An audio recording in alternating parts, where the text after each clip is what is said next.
Bismillahirrahmanirrahim. Assalamualaikum warahmatullahi wabarakatuh.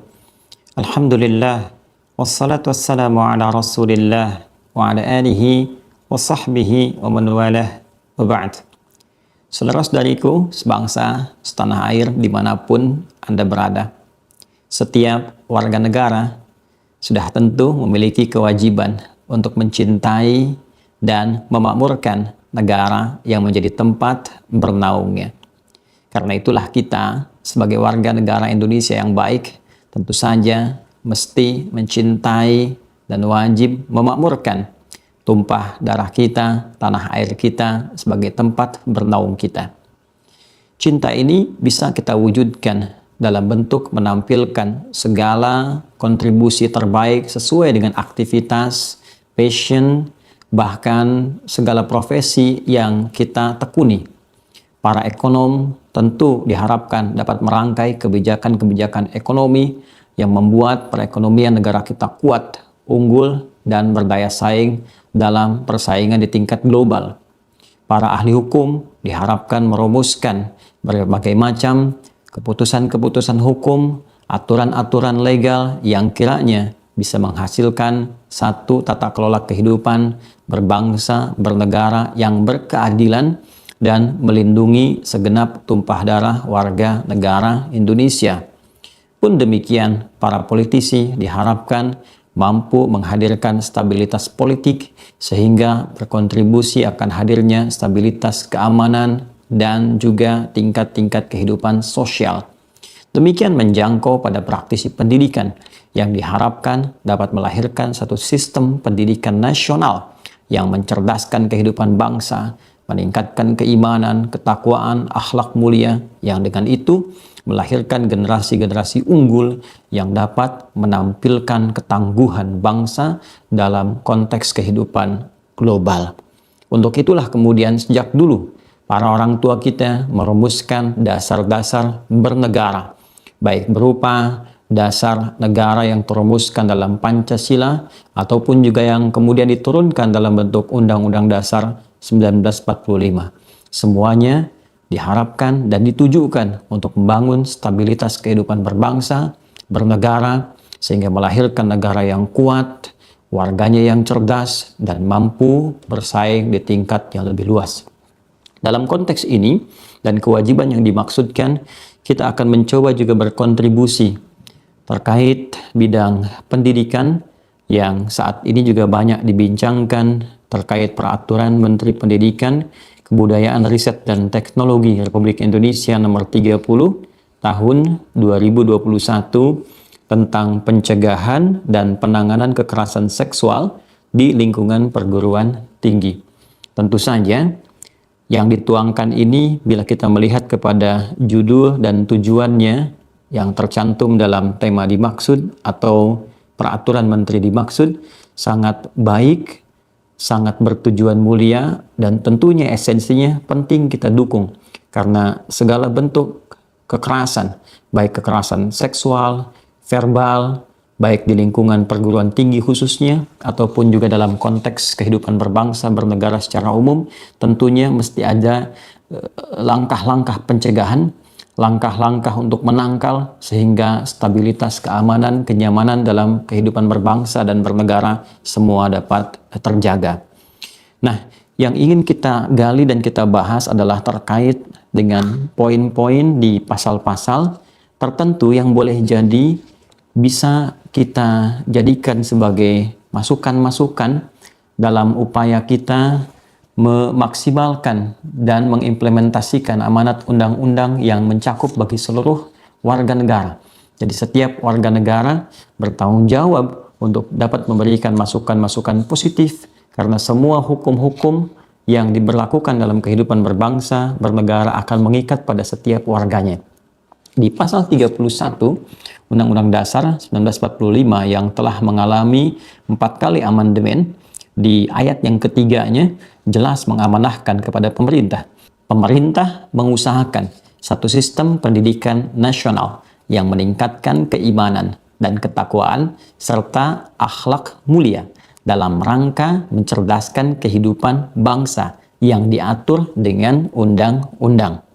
Jadi jelas, tujuan utama dibuatnya satu sistem pendidikan nasional, tujuan utamanya adalah meningkatkan keimanan. Kedua, kemudian ketakwaan. Ketiga, kemudian akhlak mulia. Keempat, mencerdaskan kehidupan bangsa. Dan 4 poin ini diatur oleh undang-undang. Jadi semua yang terkait dengan aspek 4 poin ini, khususnya yang memiliki profesi-profesi terkait dengan aspek ini, wajib memberikan kontribusi. Ya, yang terkait dengan mencerdaskan kehidupan bangsa, maka orang-orang cerdas, pakar-pakar bidang pendidikan wajib memberikan kontribusi, baik di lingkungan kementerian sendiri atau di luar pemerintahan, di luar lingkungan kementerian. Berikan satu usulan-usulan yang positif, yang bagus, sistem pendidikan yang baik, sehingga nanti muncul juga undang-undang tentang Sisdiknas, gitu kan. Nah, lalu juga yang terkait dengan bidang ketakwaan, keimanan, akhlak mulia. Ini menunjukkan bahwa pentingnya peran-peran para ustadz, para ulama bagi kalangan umat Islam. Di luar Islam tentunya nanti mungkin ada juga pendeta, ya, ada juga kalangan di pemuka agama yang lainnya yang boleh jadi memberikan masukan-masukan positif sesuai dengan keyakinan-keyakinan serta agama yang diakui oleh Negara Kesatuan Republik Indonesia. Dalam konteks ini, umat Islam juga terpanggil, para ustadz, para ulamanya, untuk bisa memberikan masukan positif pada sistem pendidikan nasional, khususnya yang terkait dengan peningkatan serta penjagaan ya, keimanan, ketakwaan, juga akhlak mulia. Di konteks inilah kemudian ya, terikat satu dasar negara yang kuat, ya, yang menjadikan gerak langkah kehidupan berbangsa bernegara kita selalu akan diisi oleh nilai-nilai ini, yaitu nilai spiritual, ketuhanan yang Maha Esa, bahkan menjadi dasar negara di pasal 29 ayat 1, negara berdasar atas ketuhanan yang Maha Esa. Karena itu, walaupun negara kita bukan negara agama, tapi negara ini menjalankan fungsi berbangsa dan bernegaranya sesuai dengan nilai-nilai keagamaan. Ya, dan tidak bisa berlepas dari itu. Ya, karena itulah keputusan-keputusan menteri, bahkan presiden sekalipun, itu selalu diawali dengan nilai-nilai keagamaan. Ya, dengan rahmat Tuhan yang Maha Esa. Bahkan di keputusan presiden itu jelas, ya, ada kopnya di atasnya terlihat satu bintang, sila pertama dengan sila yang kelima, ya, menggambarkan yang pertama keputusan yang akan diberikan oleh presiden ini ditetapkan itu tidak boleh bertentangan dengan nilai-nilai ketuhanan. Ya, karena itu memohon dengan rahmat Tuhan yang Maha Esa. Jadi tidak boleh ada keputusan yang bertentangan dengan hukum-hukum ya keagamaan yang ditetapkan atau nilai-nilai keagamaan yang diakui ya dalam konsensus kebangsaan kita. Kemudian juga harus berkeadilan. Jangan sampai ada satu keputusan yang sekiranya mengecilkan peran-peran yang lain atau meninggikan pihak-pihak yang lainnya. Pun demikian turunan di keputusan menteri juga atau peraturan menteri ini lekat dengan kalimat dengan rahmat Tuhan yang Maha Esa. Ini saya stabilo kuning ya.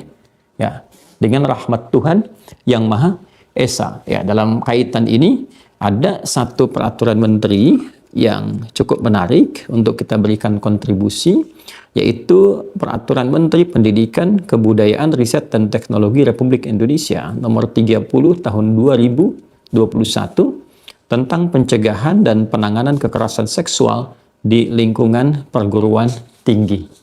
Dan tentunya ini sesuatu yang sangat bagus ya, sangat baik, perlu kita dukung ya terkait dengan esensi peraturan ini, karena segala bentuk kekerasan baik seksual, verbal ataupun yang lainnya tidak boleh muncul terjadi di Negara Kesatuan Republik Indonesia yang sekiranya mengganggu stabilitas dan menghadirkan kekacauan, kegaduhan yang menghambat tujuan-tujuan kita berbangsa dan bernegara. Jadi secara esensi kita mendukung dan dukungan ini kita wujudkan dengan memberikan masukan-masukan terbaik dari pengamatan-pengamatan terhadap peraturan menteri yang tersusun lewat pasal-pasal tertentu yang coba kita akan lihat. Ya. Ini dimulai dengan kalimat dengan rahmat Tuhan yang Maha Esa.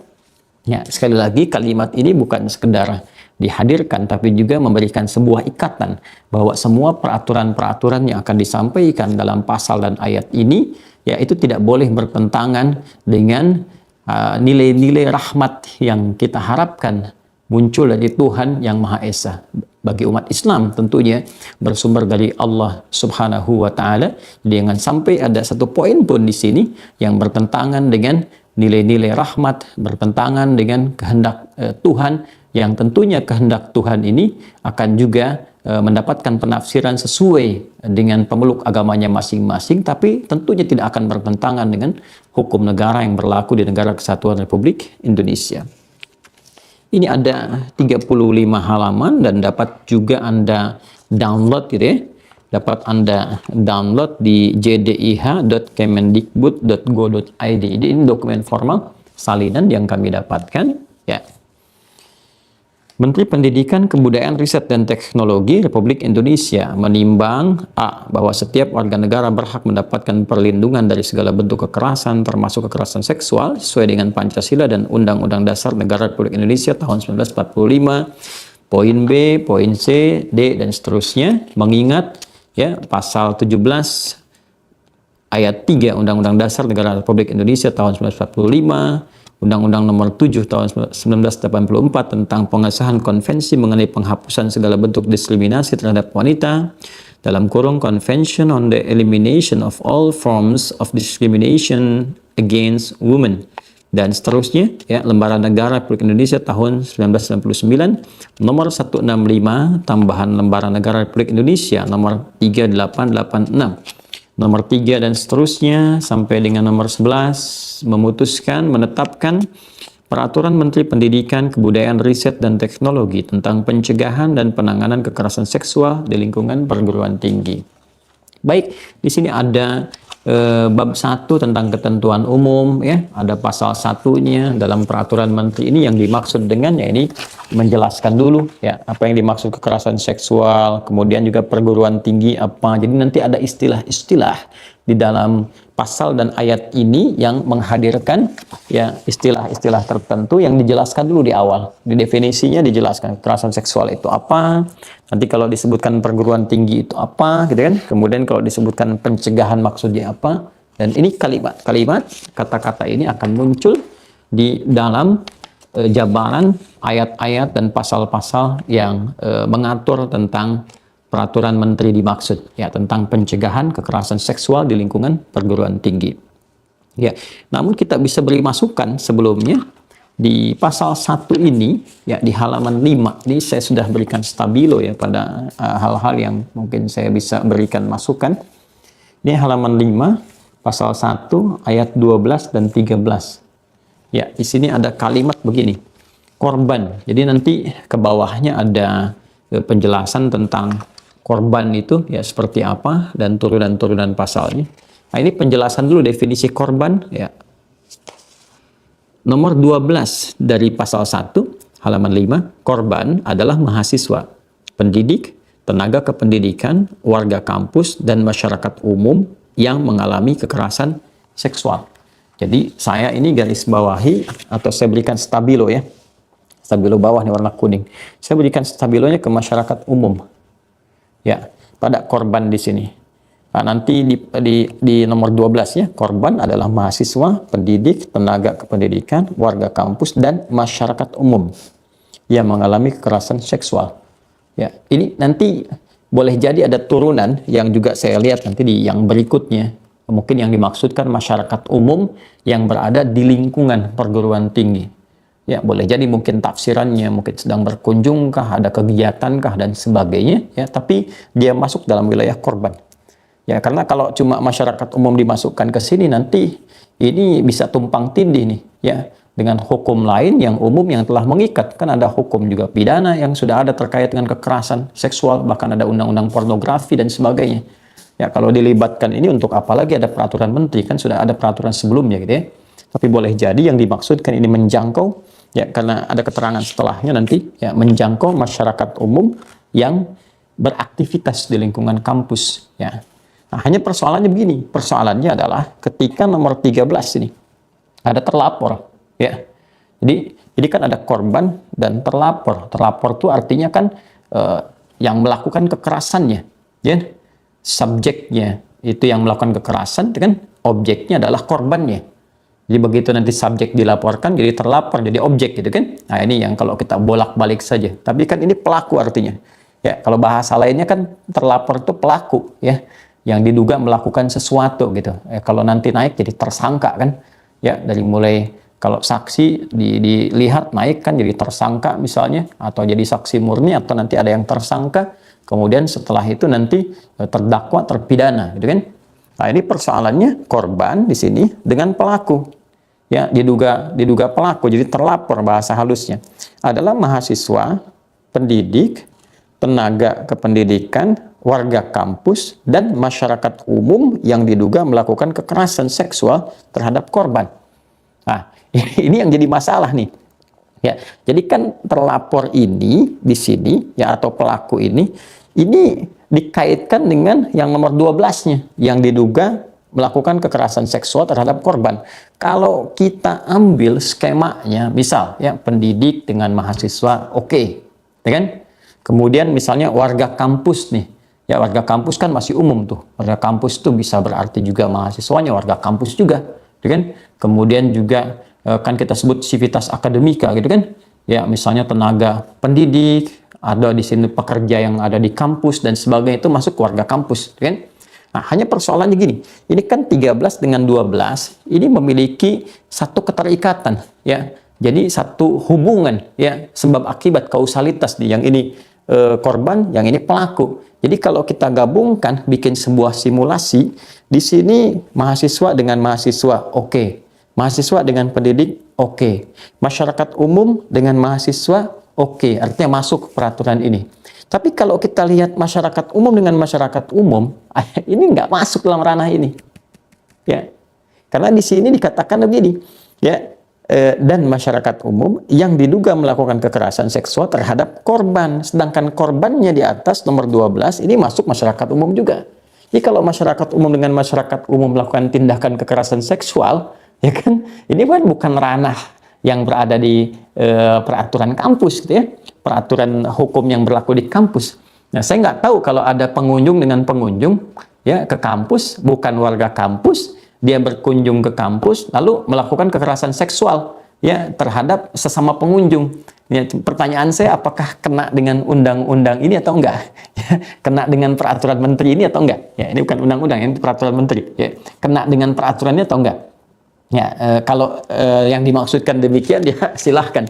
Ini hanya mempertanyakan saja supaya memperjelas apakah tidak harus dibatasi dengan warga kampus saja, saya kan, ya, atau sebaliknya. Nah, ini skema yang mungkin kita coba sampaikan untuk bisa difikirkan bagaimana redaksi yang baik sehingga cakupan dari peraturan ini bisa diimplementasikan dengan baik ketika kita tidak mengharapkan terjadi misalnya di lingkungan atau sebagai langkah antisipasi. Ya, jadi pertanyaan dasarnya, kalau masyarakat umum dan masyarakat umum sama-sama masyarakat umum, bukan warga kampus, bukan pendidik, bukan mahasiswa, bukan tenaga juga ahli pendidik, tiba-tiba melakukan kekerasan seksual di lingkungan kampus. Ya, atau sengaja ada yang menarik ke kampus dan sebagainya, tindakan-tindakan yang buruk misalnya, apakah itu terkena dengan hukum ini atau hukum pidana umum atau undang-undang pornografi? Ya, kalau sudah terkena dengan pidana yang umum dengan undang-undang pornografi, ya tentunya tidak diperlukan di peraturan menteri. Ya, ya ini satu gitu ya. Kemudian ini yang menariknya kan ada pasal 2 poin B untuk menumbuhkan kehidupan kampus yang manusiawi, bermartabat, setara, inklusif, kolaboratif, serta tanpa kekerasan di antara mahasiswa, pendidik, tenaga kependidikan, dan warga kampus di perguruan tinggi. Jadi ya, nah ini kan tujuan dari peraturan menteri ini. Ya, peraturan menteri ini bertujuan, poin B-nya pasal 2 poin B. Ya, nah di sini nggak disebutkan lagi masyarakat umumnya, tapi sudah masuk kepada warga kampus di perguruan tinggi. Ya, nah ini barangkali difikirkan yang tadi itu sehingga bisa mencakup kepada sistem yang spesifik berlaku di lingkungan perguruan tinggi, serta tidak berbenturan dengan hukum-hukum umum yang memang sudah ditetapkan dalam tata kelola kehidupan berbangsa bernegara. Ya, baik itu di hukum pidana, ya misalnya yang terkait dengan kekerasan, ataupun spesifik di undang-undang pornografi dan turunan-turunan lainnya. Kemudian, nah di halaman 6 Ini kan disebutkan yang tadi saya sampaikan, pasal keempat ini. Sasaran pencegahan dan penanganan kekerasan seksual meliputi A. mahasiswa, B. pendidik, C. tenaga kependidikan, D. warga kampus, dan E. masyarakat umum yang berinteraksi dengan mahasiswa. Baik pendidik dan tenaga kependidikan dalam pelaksanaan tridharma. Jadi jelas di poin E ini yang dimaksud masyarakat umum, interaksinya itu dengan warga kampus atau mahasiswa atau tenaga pendidik. Jadi bukan masyarakat umum dengan masyarakat umum. Tapi yang menjadi soal di pasal 1 poin 12 dan 13 tadi, antara terlapor dengan korbannya itu ada peluang masyarakat umum dengan masyarakat umum. Jadi terjadi interaksi di sini, ya. Pemahaman interaksi antara masyarakat umum dengan masyarakat umum. Karena terlapornya disebutkan di sini juga masyarakat umum yang diduga melakukan kekerasan seksual terhadap korban. Sementara di nomor 12 korbannya disebutkan masyarakat umum juga di sini masuk. Nah, ini coba menyusunnya seperti apa sehingga tidak ada nanti peluang tafsir atau celah yang barangkali mereduksi nilai-nilai yang telah diharapkan di pasal 4 pasal 4 nomor E dan bertabrakan dengan hukum-hukum yang sudah ada. Ini pandangan ya yang kira-kira bisa difikirkan gitu. Kalau dikira mungkin bukan itu dan ada penafsiran lain yang lebih kuat, itu tidak ada masalah gitu ya. Nah, kemudian ini yang paling krusial dan banyak sekali diberikan masukan ya sampai dengan saat ini dari berbagai pihak, itu pasal 5, ya, pasal 5. Nah, ini. Satu, kekerasan seksual mencakup tindakan yang dilakukan secara verbal, non-fisik, fisik, dan atau melalui teknologi informasi dan komunikasi. Kemudian, poin 2-nya, ya, pasal 5, ayat 2 atau poin 2, kekerasan seksual sebagaimana dimaksud pada ayat 1 yang tadi saya bacakan meliputi A. menyampaikan ujaran yang mendiskriminasi atau melecehkan tampilan fisik, kondisi tubuh, dan atau identitas gender korban. Oke, di sini mungkin tidak terlalu banyak masalah sekalipun ada masukan-masukan apakah jangkauannya ini cukup sampai di sini atau ingin diperluas, itu hal yang sifatnya umum dan tidak ada persoalan. Deh. Yang B, ini barangkali saya stabilokan juga ini ya. Orange itu berarti di atas kuning ya. Kalau di lalu lintas lampu kuning kan hati-hati dia. Kalau orange itu menjelang ke merah, kalau merah sudah dilarang dia. Nah, kalau orange itu artinya antara hati-hati dan dilarang, ada sesuatu yang penting untuk diberi masukan sehingga tidak masuk kepada aspek yang terlarang gitu. Apa itu? Baik. B, memperlihatkan alat kelaminnya dengan sengaja tanpa persetujuan korban. Ini masalah ini. Ini masalah ini ya. Secara bahasa pun bermasalah ini. Dan rangkaiannya jadi persoalan. Ya. Pertama begini, memperlihatkan alat kelaminnya. Nyaknya ini kembali kemana nih? Tiba-tiba ada kata ganti di sini ya. Nyaknya kembali kemana nih? Ya kan? Oke, mungkin kita gambarkan dengan terlapor lah ya. Terlapor atau pelaku. Dengan sengaja, ya kan? Kalau sampai sini aja nggak ada masalah. Ya, dan saya yakin tidak akan problematik dan tidak akan ada perdebatan di sini. Ya, kalau dicukupkan sampai memperlihatkan alat kelaminnya dengan sengaja, barangkali sampai sini selesai. Nah, cuma ini ada kalimat tanpa persetujuan korban. Ini jadi masalah. Ya, masalahnya apa? Di sini ada dua. Ya, yang pertama adalah begini. Ini kan undang-undang peraturan yang saya maksud. Ini peraturan yang mengatur tentang pencegahan tindakan kekerasan. Ya. Dan terjadi dari terlapor disebutkan di ayat 13 tadi pasal 1 ya, yaitu pelaku kepada korban.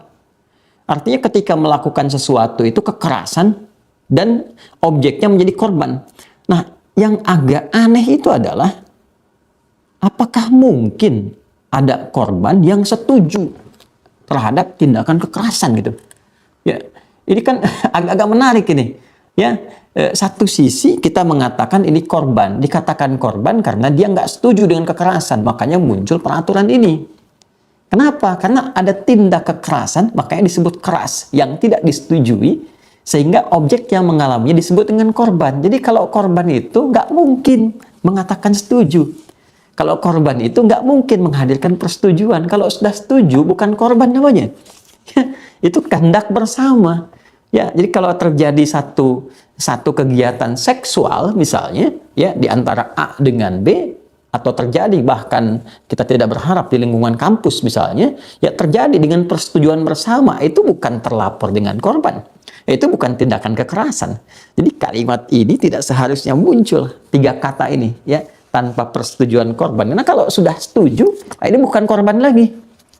Ya, yang jadi nggak ada korban setuju terhadap tindakan kekerasan. Disebut korban itu karena nggak setuju. Dia korban pencurian, ya karena nggak setuju dicuri. Nah, jadi dia berposisi sebagai korban. Dia korban kekerasan dalam rumah tangga, menjadi korban itu karena nggak setuju dikerasi. Nah, jadi kalau sudah setuju dengan satu tindakan, ya nggak disebut korban lagi. Nah, karena itu ini kalimat yang sangat bertentangan satu dengan yang lainnya. Karena itu, kalaupun dicantumkan, saya mengusulkan cukup sampai di sini saja, sudah.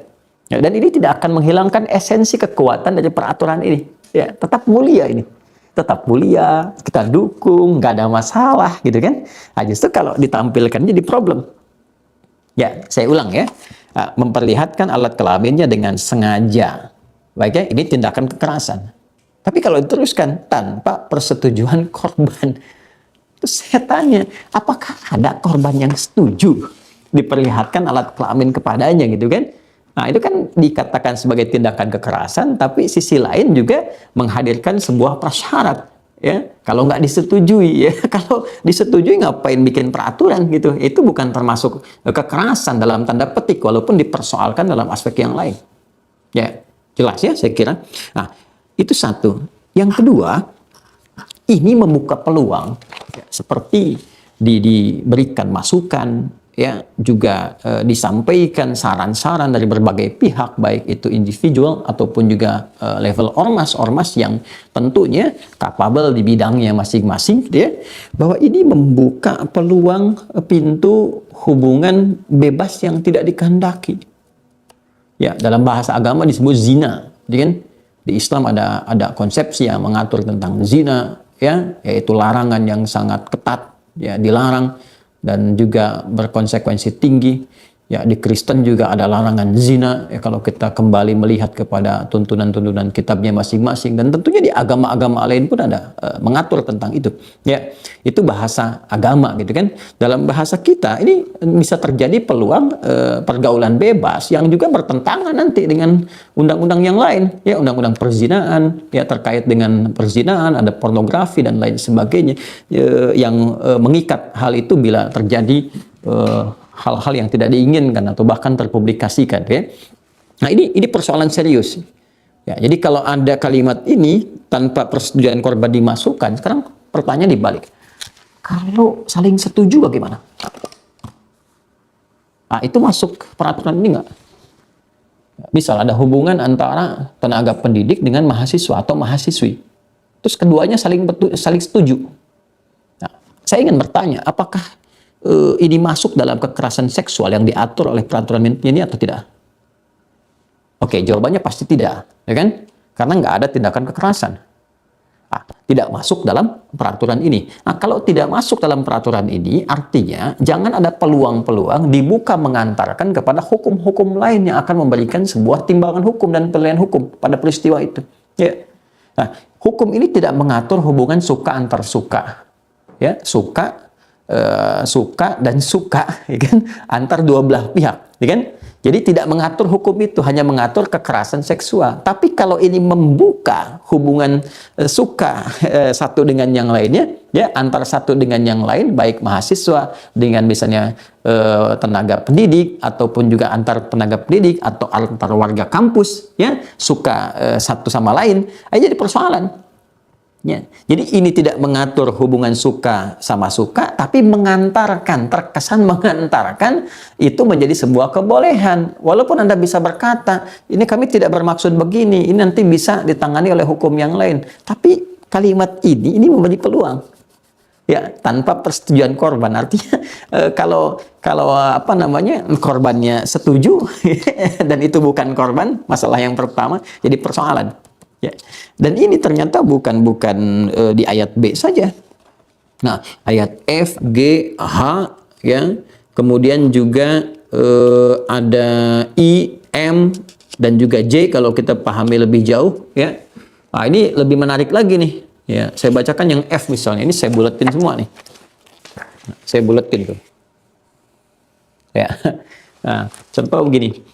Mengambil F ya, poin F, mengambil, merekam dan atau mengedarkan foto dan atau rekaman audio dan atau visual korban yang bernuansa seksual tanpa persetujuan korban. Wah, ini saya nggak bisa paham ini, nggak bisa paham. Pertama disebut korban, ya. Yang kedua ada syarat tanpa persetujuan korban. Ya gimana bisa jadi korban kalau dia setuju? Dia kan bukan korban namanya. Ya, kalau ada orang yang setuju dia diambil, direkam, diedarkan fotonya, audionya, atau visualnya, dia setuju, berarti kan bukan korban. Anda mengatakan di sini pertama, ya, dia sebagai korban, mengambil, merekam dan atau mengedarkan foto dan atau rekaman audio dan atau visual korban yang bernuansa seksual. Sampai sini dia jadi korban. Tapi ada tambahan kalimat tanpa persetujuan korban. Ya jadi rancu. Jadi bias kalimat sebelumnya. Ini kalau ada tambahan kata yang 3 kata ini, jadi lantas apa makna kalimat sebelumnya? Kan jadi persoalan. Ya. Yang kedua, ini pun membuka pintu nanti. Oh, berarti kalau setuju nggak masuk sih pada peraturan menteri ini. Ya. Nah, jadi saya nggak bisa membayangkan ya kalau di kampus misalnya, ya ada satu warga kampus oknum yang menyebarkan satu rekaman seksual, video misalnya, atau visual, atau audio macam-macam, ya, tiba-tiba dia sebarkan tuh, ya, terus Anda mau menuntut dengan peraturan ini, mau dihukum, lalu dia mengatakan, ini kan persetujuan dia, ini kan persetujuan korban, tuh di peraturannya dikatakan begini, ya, tanpa persetujuan korban, tapi kan dianya setuju, saya setuju, dia setuju, Bapak mau apa, Ibu mau apa? Terus nanti disoal dengan undang-undang lain. Nah, ini dibenturkan, akhirnya terjadi benturan antar undang-undang. Peraturan menteri nanti ya berbenturan dengan undang-undang pornografi. Ini berbenturan dengan undang-undang pidana yang lainnya. Saya nggak bisa membayangkan kalau terjadi perdebatan nanti di majelis hakim ketika satu disoal, datang kemudian ke majelis sidang, ditanya oleh hakimnya, apakah Anda sadar bahwa Anda menyebarkan, merekam ini ya masuk undang-undang pornografi? Ya. Tapi kan Pak itu dibolehkan oleh peraturan menteri. Terus dia bawa ini misalnya. Nih Pak saya bawa nih peraturan menteri nomor 30 tahun 2021. Ya, di sini kan tanpa persetujuan korban. Sekarang dianya setuju Pak. Dasar saya yang ini. Bisa nggak kebayang bagaimana nanti ada satu benturan antara satu peraturan dengan aturan tata hukum yang lainnya. Nah, ini baru 2 nih. Kalau saya teruskan lebih dahsyat lagi, mengunggah foto tubuh dan atau informasi pribadi korban yang bernuansa seksual tanpa persetujuan korban. Terus kalau korbannya setuju bagaimana? Nah, sampai ke bawah ini masih banyak. Nih, yang paling agak saya nggak masuk akal tuh ini. Yang poin M, membuka pakaian korban tanpa persetujuan korban. Terus kalau korbannya setuju, pertama apakah masih jadi korban? Ya. Yang kedua, kalau korbannya setuju, apakah masuk tindakan kekerasan seksual? Maka kalau ini dibaca oleh warga kampus yang punya niat yang kurang baik, sebagai oknum misalnya, ini bisa jadi satu sandaran. Ya, terjadi hubungan di kampus yang tidak dibenarkan misalnya. Terus ketahuan, security datang, ketahuan, ditegur. Apa yang kalian sedang lakukan? Ini, kami mengamalkan Undang-Undang nomor 30 tahun 2021. Ya, ini kan korbannya setuju. Kalau ada yang liar, Anda bisa berkata, nggak begitu pemahamannya. Nah, supaya tidak rancu, lebih baik 3 kata ini hilangkan aja. Ya, hilangkan aja. Jadi nggak ada debat lagi di sini. Selesai dan semua akan saling mendukung. Ya, memang di bagian ketiganya, pasal 5 ini, di bagian ketiganya ayat 3-nya, persetujuan korban sebagaimana dimaksud pada ayat 2. Huruf B, F, G, huruf H, huruf I, dan huruf M tadi yang saya sampaikan dianggap tidak sah dalam hal korban. Ini lebih agak saya bingung lagi. Ya, jadi gini, di ayat 3 ini halaman 8. Ya, ini saya lingkari. persetujuan korban sebagaimana dimaksud pada ayat 2, huruf B, huruf F, huruf G, huruf H, huruf I, dan huruf M. Yang tadi telah saya sampaikan kepada Anda semua, ya bahkan di huruf M tadi saya juga coba uraikan kembali. Ini dianggap tidak sah dalam hal korban, jadi semua ini nggak sah nih. Ya, nggak dianggap. Ya, ketika korbannya A. Memiliki usia belum dewasa sesuai dengan ketentuan peraturan perundang-undangan. Gimana ya cara memahaminya nih? Jadi yang tadi itu, ya, itu dianggap tidak sah. Ya, jadi kalau korbannya setuju, ya kan tadi kan ini ada kalimat tanpa persetujuan korban, ya kan? Jadi kalau korbannya setuju, ini pasal ayat 3 ini sekaligus mengonfirmasi ini. Ini mengonfirmasi bahwa ini punya satu penilaian khusus nih, punya pengertian khusus. Jadi tanpa persetujuan korban ini kalau kita pahamkan dengan ayat 3-nya ini artinya kalau setuju korbannya gugur nih. Semua yang disebutkan ini. Kenapa? Karena ayat 3 ini mengatakan bahwa persetujuan korban sebagaimana dimaksud pada ayat 2, huruf B, huruf F, huruf G, huruf H, huruf I, dan huruf M dianggap tidak sah. Dalam hal korban, ini persetujuan dia dianggap nggak sah nih ya. Sampai sini aja, ini kalau dihubungkan ke sini, artinya kalau dia setuju itu sah. Itu sah tuh. Itu sah. Jadi, kalau saya bacakan misalnya ya, menyentuh, yang I nih, menyentuh, mengusap, meraba, memegang, memeluk, mencium, dan atau menggosokkan bagian tubuhnya pada tubuh korban tanpa persetujuan korban. Itu poin I nih. Ayat 2, pasal 5 ayat 2. Ya. Tanpa persetujuan korban. Jadi di poin 3 dikonfirmasi nih. Ini dianggap tidak sah kalau korbannya sebagai berikut. Artinya apa? Kalau korbannya nggak memenuhi A sampai G di ayat 3 di pasal 5, itu dianggap sah. Nah, jadi itu bukan ditafsirkan sebuah kekerasan. Jadi Anda nggak bisa mengatakan kalau ini nggak membuka pintu untuk perzinahan atau seks bebas. Anda membuka ini dengan kalimat ini. Sebab Anda katakan di sini, dianggap tidak sah dalam hal korban A, memiliki usia belum dewasa, sesuai dengan ketentuan peraturan perundang-undangan. Nah, jadi kalau korbannya ini belum dewasa, walaupun dia setuju, aku setuju dipegang, aku setuju diraba, itu dianggapnya nggak sah, tetap kekerasan. Sekarang pertanyaan baliknya, kalau dia sudah dewasa, berarti sah. Berarti bukan kekerasan. Kan ambigu pasalnya ini.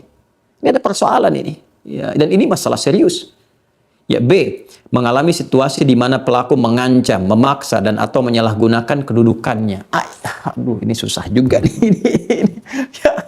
Ini gimana cara berpikirnya ini? Ya, jadi kalau pelakunya itu mengancam, memaksa, menyalahgunakan kedudukannya, persetujuan korban itu dianggap tidak sah. Itu jelas tindakan kekerasan itu.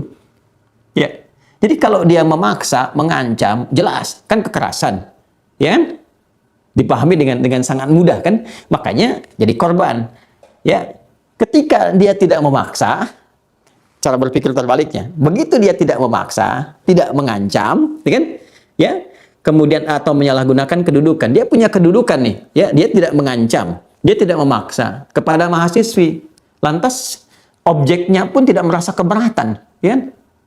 Itu diartikan dalam ayat 3 ini itu dianggap sah berarti. Ya, karena ketika memaksa, mengancam itu baru dianggap tidak sah. Jadi pengertian terbaliknya kalau nggak ngancam, kemudian nggak maksa, berarti sah hubungannya. Karena ada persetujuan korban di situ. Ya. Dan pada saat yang bersamaan, ini jadi dipertanyakan, ini jadi korban atau hubungan suka sama suka? Ya, jadi kalau hubungan suka sama suka kemudian muncul poin-poin ini berarti secara tidak langsung ini mengatur hubungan suka sama suka ya, yang melegalkan seks bebas pada akhirnya. Ya, jadi ayat 3 ini mengonfirmasi ini, mengalami kondisi di bawah pengaruh obat-obatan, alkohol dan atau narkoba, ya, maka kata persetujuan korban itu nggak berlaku. D. Mengalami sakit tidak sadar atau tertidur, maka ini tidak berlaku. Jadi kalau korbannya diberikan obat tidur, sakit, terjadi hubungan, itu masuk dalam kekerasan. Terus kalau dia nggak tertidur, nggak kena obat tidur, nggak sakit, terjadi hubungan, terus dia setuju, jadi masalah nggak? Oke? Baik. E, mengalami kondisi fisik dan atau psikologis yang rentan. F, mengalami kelumpuhan sementara, tonic immobility, dan atau mengalami kondisi terguncang, ada gangguan mental dan sebagainya, sehingga ada satu pihak memanfaatkan, kemudian terjadi hubungan. Nah, itu masuk definisi bahwa atas persetujuan korban itu tidak sah. Sekarang pertanyaannya, kalau A sampai G ini ya kemudian tidak terpenuhi, misal di poin A ini belum dewasa. Kalau dia dewasa, ya kemudian dia setuju dengan tindakan yang dilakukan kepadanya, ada yang merayu, mengajak sampai berhubungan seksual, dan dia sudah dewasa. Saya ingin tanya, itu rayuan yang dimaksudkan kekerasan tidak? Ya, masuk nggak ke sini? Nah, ini jadi persoalan. Seharusnya Anda tidak harus menghadirkan kata-kata atas persetujuan korban dan tidak perlu menghadirkan ayat ketiga ini. Nggak perlu ada tafsiran lagi. Sebab tafsiran ini mengonfirmasi bahwa Anda membenarkan hubungan itu terjadi kalau ada persetujuan. Ya, ada persetujuan siapa? Pertanyaannya, persetujuan siapa? Ini bukan korban. Kalau setuju itu artinya suka sama suka. Ini bukan korban lagi. Nah, jadi ini mengonfirmasi bahwa ada peluang, ya, cabaran ini, jabaran dari pasal dan ayat ini ada peluang penafsiran yang sangat mudah dipahami pengantar kepada hubungan seks bebas. Jadi persoalan ini. Ya, jadi ini barangkali yang kita coba amati sampai sini dulu lah. Ini baru halaman 8. Ya, ini pun halaman 11-nya ini saya coba kasih tanda tanya beberapa ini ya. Ini kan sampai halaman 35 ini. Ya, barangkali yang lain sudah banyak mengkaji, tapi semuanya sepakat pada pasal yang kelima ini bahwa ini ada problem di 3 kata. Ya, 3 kata pada atas persetujuan korban. Karena itu sekali lagi kita sebagai warga negara yang baik tentunya mensupport, ya, mensupport ini tindakan pencegahan, cekal namanya, cegah tangkal ya kekerasan seksual yang terjadi di lingkungan perguruan tinggi. Kita harus dukung, kita harus support ini. Tapi ada bagian-bagian tertentu yang kiranya kita berinisiatif untuk memberikan masukan supaya peraturan menteri ini berjalan dengan baik, dengan sempurna, dan terjadi sinergi antara pembuat peraturan ya di level pemerintahan dengan nanti pengamal di lingkungan perguruan tinggi, juga kita yang menjadi pembimbing secara tidak langsung. Karena yang jadi persoalan begini, ini tujuan pendidikan di pasal 31 ayat 3 yang tadi saya bacakan itu kan itu meningkatkan keimanan, ketakwaan, akhlak mulia. Nah, kalau ada seks bebas, itu bukan takwa itu. Itu bukan keimanan. Saya tanya di agama manapun ya yang ada di Indonesia, Islam, apalagi kan ada Kristen, kemudian Katolik, kemudian Hindu, Buddha. Coba tanyakan. Kalau ada orang berhubungan seks bebas, zina lah dalam bahasa kita di keagamaan, itu ciri dari takwa bukan? Ya, ciri dari implementasi iman bukan? Jadi kalau agama membolehkan hubungan seks bebas di luar aturan yang legal pernikahan, ditanyakan konsepsi keberagamaannya. Di konsepsi agama yang dibangunnya dipertanyakan. Ya, terus itu akhlak mulia bukan? Itu sudah jelas bukan akhlak mulia, bukan gambaran dari refleksi keimanan, bukan refleksi ketakwaan. Jadi bertentangan dengan yang lebih kuat lagi. Jadi peraturan ini kalau kita buat, kemudian menjembatani yang terjadi seperti tadi, ini satu sisi mengatur kegiatan kekerasan agar ditangkal, dicegah, sisi lain membuka peluang terjadi perbuatan seks bebas atau perbuatan zina yang bertentangan dengan dasar di Undang-Undang Dasar terkait dengan pendidikan. Khususnya pasal 31 di ayat yang ketiga. Juga dikuatkan nanti dengan Undang-Undang Sisdiknas. Yang memang Undang-Undang Sisdiknas itu sistem pendidikan nasional disusun untuk mengimplementasikan nilai-nilai yang terdapat dalam undang-undang. Ya. Jadi pemerintah itu kan mengusahakan dan menyelenggarakan satu sistem pendidikan nasional yang meningkatkan. Ingat, saya kira harus hafal ini ya di Kemendikbud apalagi menteri ya harus hafal undang-undang itu sehingga menjadi roh, spirit dalam membuat sebuah peraturan. Ya, apalagi di sini dengan rahmat Tuhan yang Maha Esa. Ya, ada rahmat Tuhan ini. Bagaimana Tuhan memberikan rahmat kalau pintu peraturannya ini membuka sebuah hubungan yang tidak legal, yang tidak mendatangkan rahmat Tuhan di dalamnya. Nah, jadi ini masukan mohon berkenan ya. Saya tidak mencela, tidak juga menghujat, tidak apapun, tapi mendukung esensi di balik aturan ini dengan memberikan masukan-masukan yang menguatkan. Ya, jadi bukan ingin mengecilkan atau bahkan merendahkan, dan ini menjadikan peraturannya lebih terhormat, lebih terhormat. Jadi saya ucapkan terima kasih banyak ya dengan aturan yang ditampilkan ini, dengan esensi tujuan bahkan yang baik dari segi judulnya, namun dengan segala hormat ya, dengan segala hormat bahwa lebih baik pertama saya mengusulkan coba diundang ya, diundang sisi-sisi yang lain ya, diundang aspek eksternal dari ormaskah itu, dari pakar-pakar pendidikan, gitu kan, individu-individu yang concern di bidang pendidikan, praktisi-praktisi untuk memberikan masukan pada aspek yang penting ini, bahkan dari kampus, para rektor dan sebagainya, sehingga bukan hanya asas keterbukaan, manfaatnya akan lebih luas di sini. Ya, dan saya kira juga di sini ada peran dari sisi keagamaan, karena itu Menteri Agama ya atau Kemenak ini juga punya peran ini, harus melihat. Ya, ini Menak, Menteri Agama harus membantu Menristek Dikti ini ya untuk bisa menghadirkan peraturan yang mengimplementasikan nilai undang-undang, karena ini dibawa nilai-nilai agama di sini, dan ini tanggung jawab juga dari Menteri Agama untuk menjamin pendidikan itu meningkat imannya, meningkat takwanya, ya, menampilkan akhlak mulianya. Jadi mungkin bisa saja begini, ya, Kemenak misalnya memfasilitasi itu, ya, memfasilitasi di kampus-kampus Islam, praktisi pendidikannya, ormas-ormas Islam yang concern dalam penguatan iman, kemudian juga takwa dan akhlak mulia yang terkorelasikan dengan pendidikan. Nanti dari pandangannya dibawa oleh Menak, disampaikan kepada Menristek Dikti. Oh, ini loh pandangannya loh, ini poin-poin ini mungkin nanti gak akan selaras dengan tujuan pendidikan kita yang terkorelasikan dengan nilai-nilai keagamaan. Itu lebih hebat lagi. Lebih hebat lagi. Nah, jadi jangan sampai juga Menang hanya mendukung tapi nggak baca, ini jadi persoalan nih. Ya, misalnya saya dukung nih sepenuhnya tapi nggak dibaca isinya, jadi persoalan nih. Ya, dan alangkah baiknya juga kalau Menak mengonsultasikan, misal dengan MUI, kan ada Majelis Ulama Indonesia tuh, dan ada bidang pendidikannya juga kan, ya, di ormas-ormas ada NU, Muhammadiyah, kan, Dewan Dakwah, ada Persis dan sebagainya untuk di Islam. Ya, di non Muslim nanti silahkan dicari lagi, ya, yang kira-kira bisa memberikan masukan yang selaras, dan semuanya mohon sekali ditujukan ke penguatan kebangsaan. Jadi niatnya kita perbaiki dulu, ya. Niatnya memperbaiki, sama-sama membangun bangsa. Jadi jangan sampai ada niat menjatuhkan, kan? Jangan sampai ada niat mengecilkan. Kalau niatnya sudah nggak baik, nah nanti juga turunan-turunannya tidak bagus. Ya, jadi ayolah kita semua bangun negeri ini dengan baik, ya, membangun bersama. Kemudian dihayati lagi dasar-dasar kenegaraannya, ya.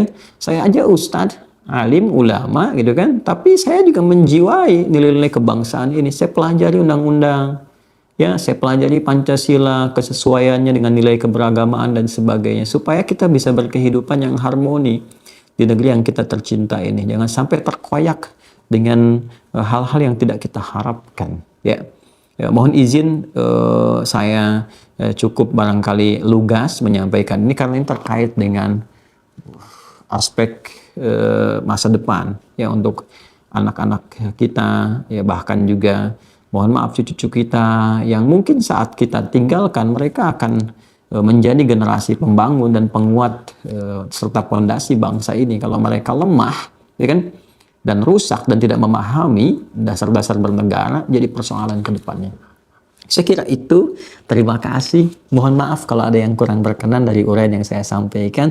In uridu ilal islah mastata'at. Tidak ada niat lain kecuali hanya untuk menampilkan usulan-usulan kebaikan yang kami anggap ini objektif, ya, nilai kebenarannya, dan juga bisa ditangkap, dirumuskan. Mohon kalau ada kata yang kurang tepat, kalau salah ucap, ya, kalau terkesan atau ada makna yang tertangkap kurang baik, tidak kami maksudkan demikian. Saya mohon maaf sebelumnya, dan terima kasih. Saya turut mendoakan semoga semua stakeholder yang terkait dengan niat-niat baik ini disehatkan, dibimbing oleh Allah, dan juga mendapatkan kelancaran, ya. Demikian saya kira. Terima kasih. Subhanakallahumma bihamdika asyhadu an la ilaha illa anta astaghfiruka wa atubu ilaik. Assalamualaikum warahmatullahi wabarakatuh.